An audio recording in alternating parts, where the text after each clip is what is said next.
Hello.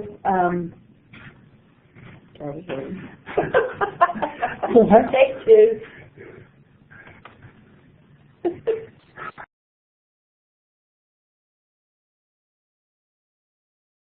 Today to Hello. We're here today with Julie Berg to go over the new University Business Intelligence. If you have any questions, you can send them by email to healthservices@virginia.edu. Julie, I'll turn it over to you. Wonderful. Thanks so much. Today I'm going to be talking about the University Business Intelligence tool, also called UBI, which is what we'll refer to it as we go forward today. University Business Intelligence is really our enterprise reporting environment, and it's made up of three key components. First is an underlying enterprise data warehouse that's under development. Second is data governance and stewardship structure that's being put in place to support that data warehouse that we'll be using. And then third is a suite of reporting tools. What we're going to be talking about today and what end users are really going to have the most interaction with is that suite of reporting tools. We're rolling out UBI in a phased approach, and the phases, at least over the course of the next calendar year, are based on the variety of data sets. We're starting out with the GA, or grants accounting data set, and that's what our go-live will be in the June timeframe. As soon as October, we'll be looking at the rollout of the next component of the data sets, which is the general ledger, or GL integration. As we get towards the end of the calendar year of 2016, we'll be looking at person attributes, which is a component of the HR data, though not all of the HR data. We'll start to look at the student information, financials, and the student information academic reporting as we go into next year. And finally, kind of the last piece of the puzzle of what we have planned in the next 12 months is around the more significant HR reporting. As we get closer to mid-year next year, we'll begin planning what those future subject areas begin to look like.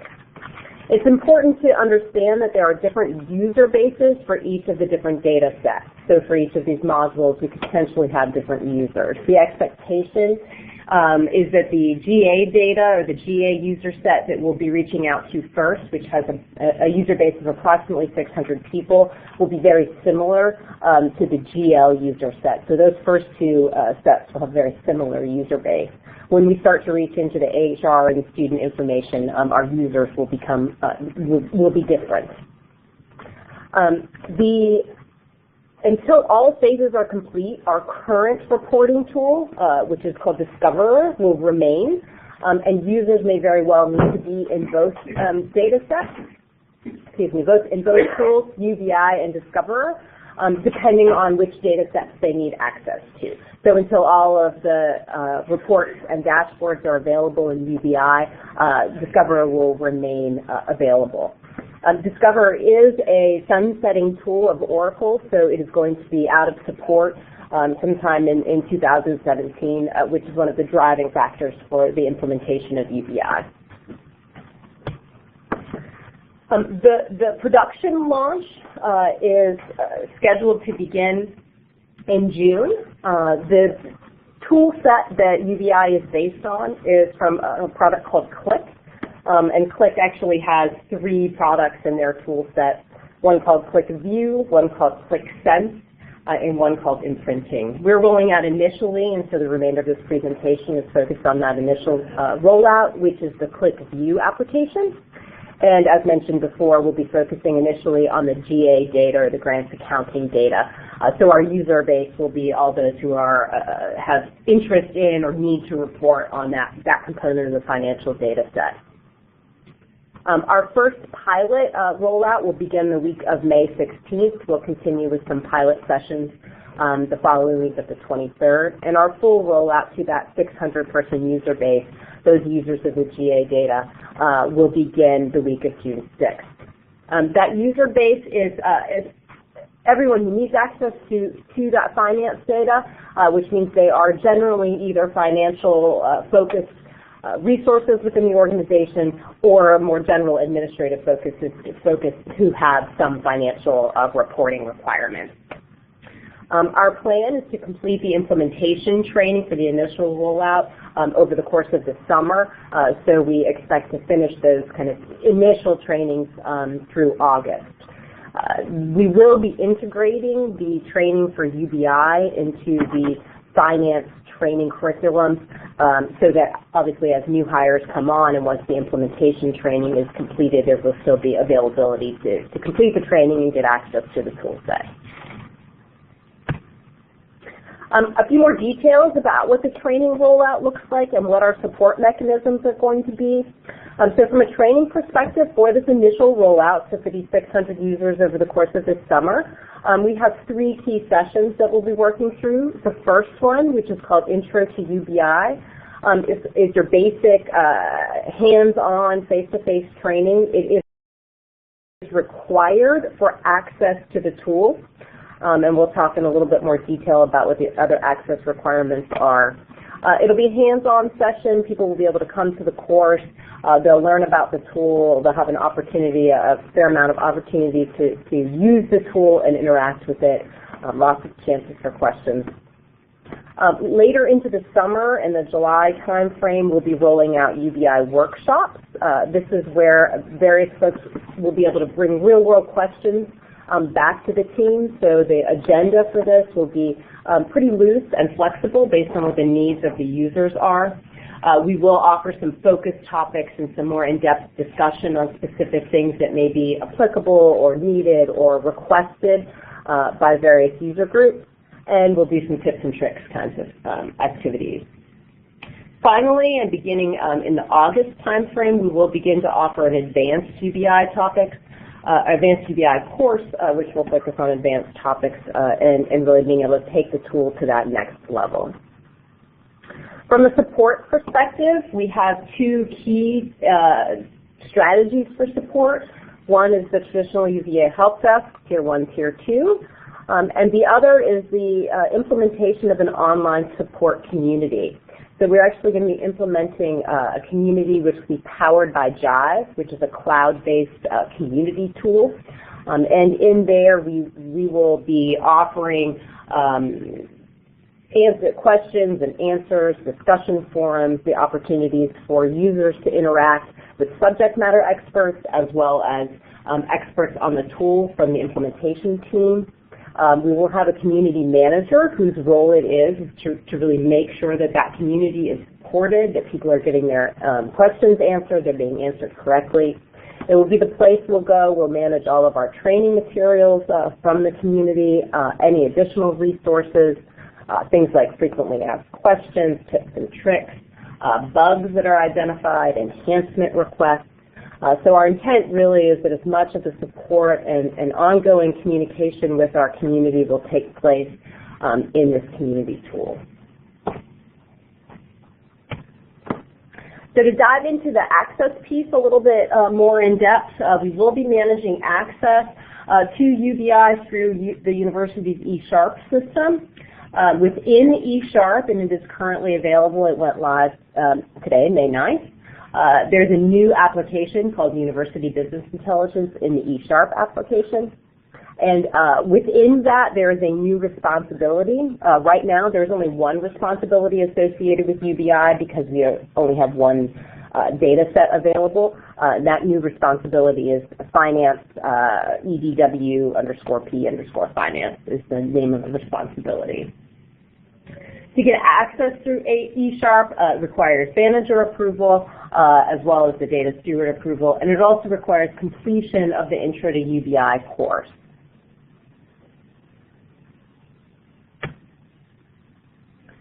UBI and the Click product is a completely browser-based tool.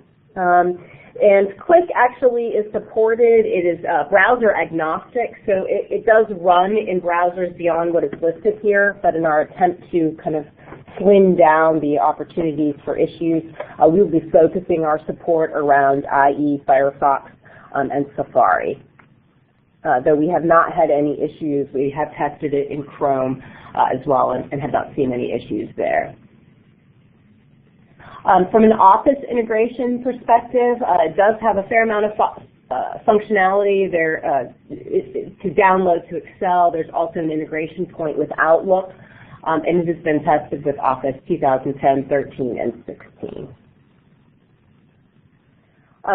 It's important to note that the enterprise implementation of the Qlik product and of UBI is delivered to the browser versions of Qlik.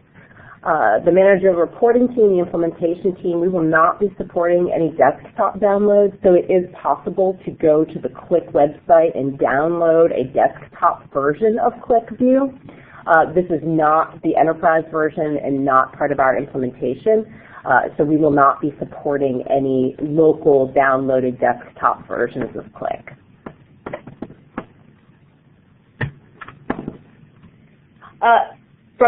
Continuing on the access topic in terms of VPN and remote use, joint VPN is not required.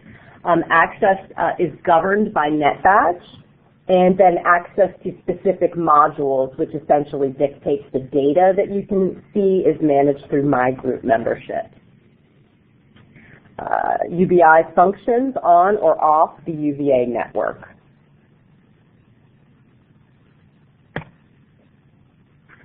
From a hardware and software requirements perspective, it's really pretty minimal since we are completely browser-based. The majority of our testing has been on PC, although we have had users on Macs in our user acceptance testing group, and they have not seen any significant issues. From a mobile access perspective, it is accessible on mobile, and we've done a little bit of testing there. However, it's not optimized for mobile viewing, and really, at this point, is not encouraged. There are other products that will be released with this suite of tools that are more appropriate for mobile devices. So the initial release, we're really not encouraging mobile use. It would be pretty difficult to navigate that way. Again, software requirements really non-existent as we are completely browser-based. The only thing would be the integration points that were mentioned earlier with the Office suite. Majority of the testing has been on Windows 7 with Office 2010, 2013, though the product does support the other Office versions that were mentioned. From a security perspective, all of the data is sitting on our servers. Just as with the current reporting environment today, the Discover reporting environment, users do have the ability to download a report to Excel or CSV and therefore export the data. There's no data caching on local drives, and data security and access to the data itself are all embedded in the actual data models. So users can access data for which their role has been provisioned, which is all managed through the eSharp access. And once we get eSharp approval, then the provisioning is actually in the form of the My Group assignment.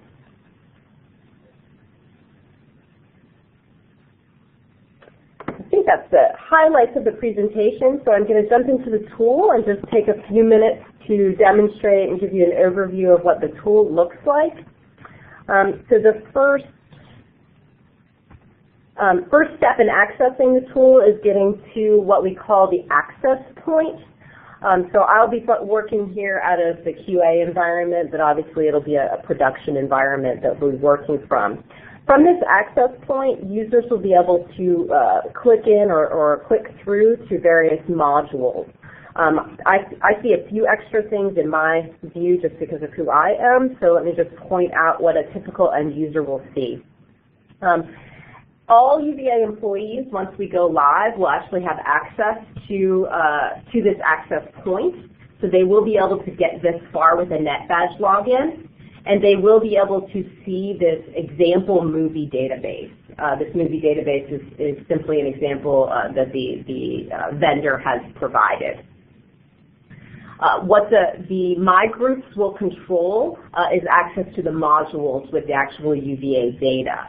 So those who have completed the eSharp process, have gotten all the necessary approvals, completed the training, etc., and have been appropriately provisioned into My Groups, will have access to 4 finance-related modules. GA analysis actuals, GA analysis budget, GA analysis commits, and GA summary BBA. If a user comes here and they expect to see these finance modules, one thing to keep in mind is the categorization. So you have to be careful and make sure that it didn't get just slimmed down, for example, to the default, which is that movie database. So one good check is to always make sure we extend it to the all view. And if a user doesn't see or doesn't have access to any of the additional modules, then it's very likely that the issue is around the provisioning in my groups. So I'm going to click into one of the modules. We'll only look at one today. They all function very similarly. It's just really the data that differs within each of the modules. So within this module, I'll give you a brief tour of kind of what the layout is. If we look across the left-hand side or the left-hand bar, this is where all of our parameter selection will take place. So you can see we can select dates, we can select awards or projects, which is basically how the information is broken down, and select other filters allows us to get to really any filter, any of the parameters within the data. So I'm going to, before I jump into that, let me also point out that on this first page, which as you can see is labeled the Quick Start tab, we actually have a few of the parameters. These are the same parameters that you'll find in the filtering options on the left.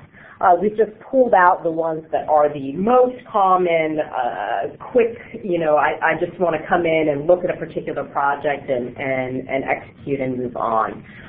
So the way selections are made within UBI is we'll go ahead and take a look here. We click on this and we can begin typing, which is pretty straightforward for search, and obviously it highlights everything with whatever's typed in there. I'm going to go ahead and choose College of Arts and Sciences. Once I click on that, you may or may not have seen it, but my data did refresh, so I'm now filtered down to all of the data for the College of Arts and Sciences. I can look to the left-hand side, and as I click on these, I'm getting kind of a pop-out window that displays my data. So we are currently looking at fiscal year 2016. You'll notice that we have some data that's in gray and some data that's in white. What this is displaying is the relational data based on the selections. So things that are highlighted in green are data that are selected. Once you have data selected, the data that is available in white is things that are relational or part of that data set based on your existing parameters, and those things that are in gray are not part of that data set. Since we have fiscal year 2016 selected, you can see that July 2015 through May 2016 are part of that, and June 2015 and before are not. Okay. I'm going to click down to the select, I think I selected projects. Let's take a look at the projects tab. And what this does is kind of take that next layer of most likely used filters. You'll notice that my College of Arts and Sciences is already selected. Once I make a selection, it maintains that selection no matter where I click on the page, unless I actively go in and deselect it. And I'll show you how that's done in just a minute. So from within here, we can go ahead and narrow it down a little bit more if we'd like. If I go, let's go to our project or new name, and I'm going to look for the biology department, so I can type that and select. If I want to select more than one department, I can click and drag, and if the departments that I want to select are not next to one another, I simply hold down the Control key and I can select an additional department. And all of these functions act the same on all the various filters. Once I've completed all of my filter selection, I can either click Go in the upper right-hand corner, or I can click on the left-hand pane where the box came out from. And my selections are all still applied.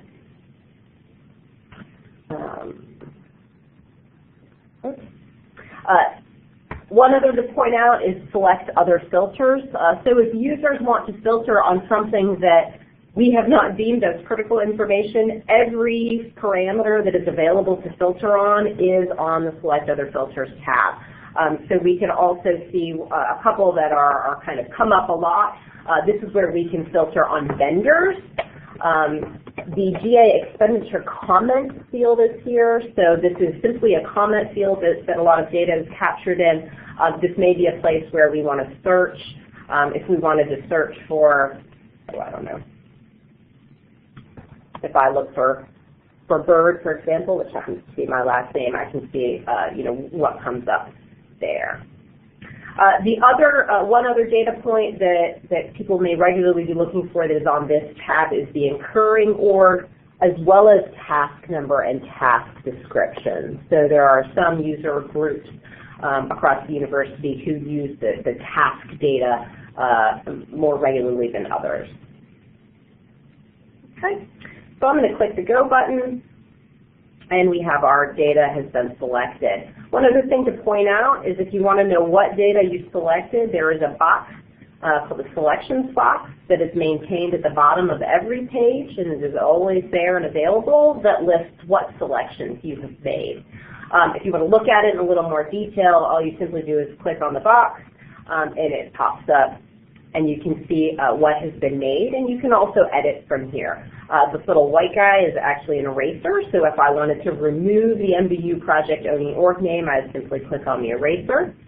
If I wanted to change my selection, I would click on the green box, and it would pull up all of my selection options, and I would simply choose the one that I wanted to. I'm going to leave my selections as they are.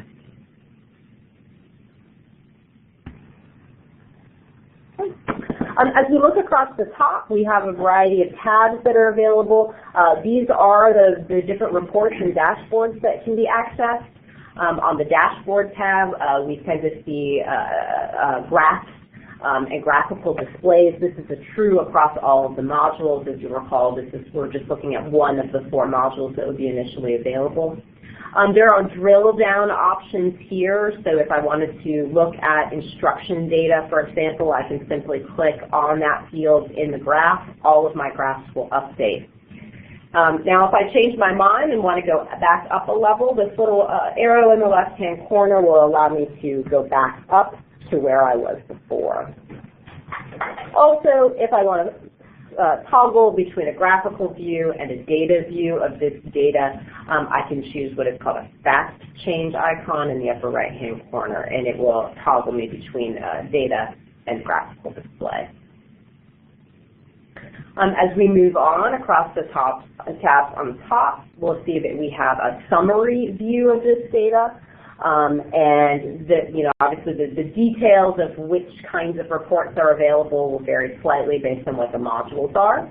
And there are different kinds of data objects that are available. This particular data object is actually a pivot table object, so it can be managed like a pivot table. So you can move some of those fields around. We'll notice a couple of things. There are little minus signs here, which is expand and collapse. If you right-click, you can see you have the option to expand and collapse all. As I collapse, obviously then it slims down the data that is available. And if I go back to expand, it expands all of those fields. You'll see we have this little circle icon. What this does is allows us, in this case, to switch between the award num name, which includes the name of the award. If I toggle that, it will simply list the award number. And you'll see those cyclical options throughout on various fields. Sorting is done. Not all fields are sortable, but let's see. And particularly, particularly when we're talking about these pivot tables, the sorting fields are a little tricky. Now you'll see that I actually accidentally clicked on this direct cost field, so these tables are interactive as well. And so when I clicked on that, it basically selected that one row of data to highlight. So it actually changed my filter search criteria. as that was an accident, I'm going to go ahead and hit the back button, which will undo my most recent selection. Up here in the toolbar, in addition to back and forward, which is basically undo and redo selections, we also have this undo, the arced undo and redo, and that will change layout changes. So where you can move columns or change size of columns, you can undo and redo those up there. Continuing on, the detail tab is just more of the same data from basically what was on the summary tab, just laid out in a more of a flat file. We can do things here like reorder the columns as desired. We can expand column width. Column width can be expanded on some tables, but not all tables. We are working on trying to allow that functionality on all tables, but it's not quite there yet. The surest way to know if you can do it or not is if there is an orange bar across the bottom, which we'll see in 1 second on the Trends tab. Those tables, the columns cannot be expanded, but the other tables, they can. If we want to sort, the one place in Click where where double clicking is necessary is the sort option. So if we double click here, you'll see we sort, and if I double click again, it'll sort in the other direction. You'll notice there is a small, hard to see triangle that delineates which column the data is currently sorted on. I can look for data. I can search for data just like we did in the filters and the table. I simply click on the header and then start typing, and it will select everything that's available there. And I can continue my filters within the data set. As I move on to the Trends tab, this shows some of our visual displays. So as I scroll down, you'll note that this has the multiple tabs across the bottom. So this one has multi-period reporting. So because this has the orange tabs, this would be one of the sheets where the resizing of the columns is not available. And for this particular one, where we can see the fiscal period is cyclical, we can click on that. It will change from months to the fiscal year. I only have a single fiscal year selected right now. If I went back to my dates and changed that selection, then obviously it would display.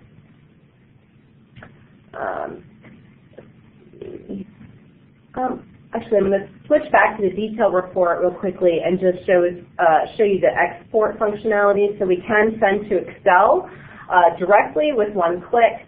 We can also export as a CSV file through that export functionality. I'm going to cancel that, but it works as you would imagine with a direct export to those file types. Great. I'll skip LD report. It's just another similar report. Filtering works the same way. As we move over to the About tab, each module has an About tab.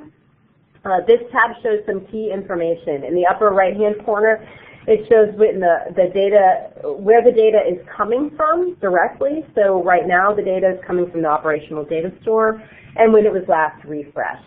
It will be refreshed on a daily basis. We've just recently been going through an upgrade, so the ODS has not been available for the last few days. So this data has not been refreshed since May 5th, but it will always be available there. On the right-hand side is a very brief summary of what kind of data is available in this module.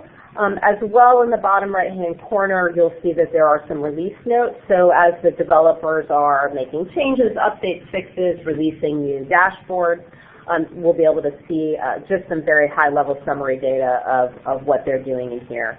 On the left-hand side is where we see information about our data cookbook.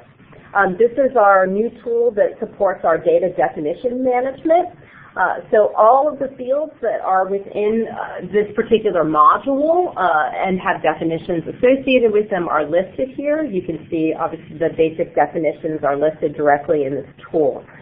If I were to click on the hyperlink here, it would actually take me to the Data Cookbook tool, which is another browser-based tool, which includes just a little bit of additional information, explains where when the data definition was approved, who was responsible for approving it, and just some more details about the definitions within the tool, definitions of the data that is in UBI.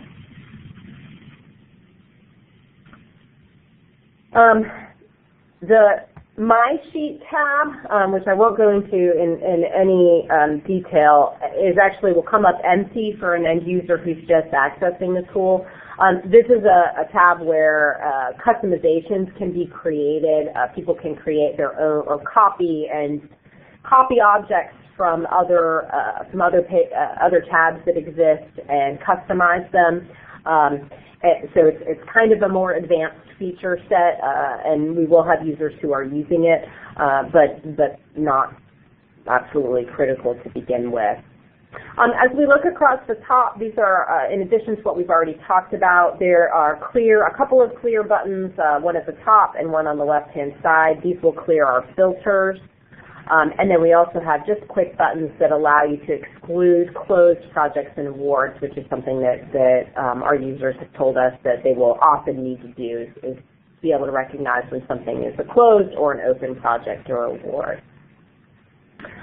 The other things that are available up on this toolbar that we probably won't go into too much detail, but there is functionality around locking selections, so that you can lock, let's say, oh, I only ever want to look at data in the arts and sciences, so I'll lock that, and then when I clear, arts and sciences will remain, and if the rest of the data filters will be deselected. Let's see, these are new sheet objects. Bookmarking, so there is the ability to create bookmarks, and what bookmarks will save are basically the filters and any layout changes that one has made, and those bookmarks obviously can be used by the end user. They can also be shared either directly to the system. So as you go through click through next to create the bookmark, it asks you if you want to allow it to be shared. You can choose to share it with the entire population of the UBI user group, or you can share it with specific individuals. And so the bookmark, and those folks, obviously assuming they have access both to UBI and to the same data sets that you have access to, will then be able to see the same data that you do. One thing to point out is that My Sheet is not shareable. So anything that one creates on a My Sheet tab, that customizable tab, is not something that they can share with other users. So the bookmarks only apply to the reports or dashboards that are consistent across the board. There is also the opportunity with bookmarking to mail a bookmark as a link. So when you do that, it's going to kick off an Outlook email. So it is integrated with Outlook at that point. So you can launch that and mail the bookmark. That URL then, again, assuming that the recipient has all the appropriate access, can simply be clicked on, and the data will display as it was set up. There's a global search field up here in the upper right-hand corner, and it does, as you can imagine, globally search. Asterisk is the wildcard default. Whenever you click in a search field, it automatically includes those, so you can delete them if you want to.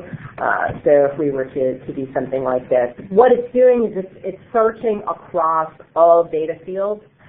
So a couple of things to keep in mind there is just that it could take a little while when you're searching an entire data set, and generally, we would encourage that people to, if they have any idea where they really want to be searching, to be looking at the filters and not to use the global search.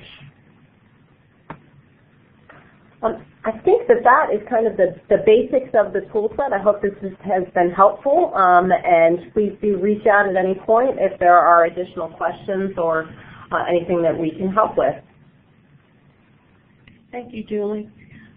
We do have KB articles that have been published for this, but again, if you have any questions, please let us know. Paul, do you have any questions, comments? I actually do have, I think, about 2 questions that I wanted to ask as we were going through this. I have not gotten a chance to look at those KB articles yet, but I will be doing so here shortly. One of the things that we looked at earlier was that access to this is governed via eSharp. For advisor access, will that be something that we'll want to start with, or is that something that we're going to want to move up into? And is that something that you're going to want to have me go ahead and start requesting, or is that something that's going to just happen when we start building their accounts? Paul, are you asking if all of the advisors should have access now, and how? Not necessarily now, but when the time comes to assist with this, are we going to have access to help walk them through it, or? Okay, so with integrated systems, only a few of the advisors had access. All have access. Well, no one has access to IS now, but they all do for SIS. They would request access through eSharp, and Tracy would approve that. And then they'd have to take the training, and we'll get back to you on that. All right. Yeah, I'm not, well, Tiffany and I didn't discuss the need for the advisors to go through the full 3-hour training. Yeah, they probably would not. This would probably suffice. Yeah, in which case we'll have to kind of shortcut the formal eSharp processes to get the folks into an appropriate group. How does that sound, Paul? That's fine. I just wanted to make sure that I understood that. And actually, that was the only question that I currently have. If I see anything that makes me question anything else in the KBs, I'll reach out to you guys. I've got one. Mm-hmm. I really trying to think of GA, GL, all those. Do they map to the same ones that are integrated? They do, yes. So it's the integrated. Category of things. Exactly. Okay. It's the integrated system data. So our user base will know what that means. Right. Yep. We're not mixing and matching some Yeah. That's all I want to be sure. Yeah. The only additional thing is that we will, as we add on, so when we add on GL, what UBI will be able to do is integrate data between the data sets, which our current tools do not do. Right. So that should be win-win-win all around. But So if they know what they're looking for from GA, it'll still be in exactly, that's exactly right. And again, the Discover reports will not be going away in Discover right away. They'll be available to get it there for a while, and we'll give everybody fair warning before we do start retiring the reports at Discover. I'm going to go ahead and stop the recording then.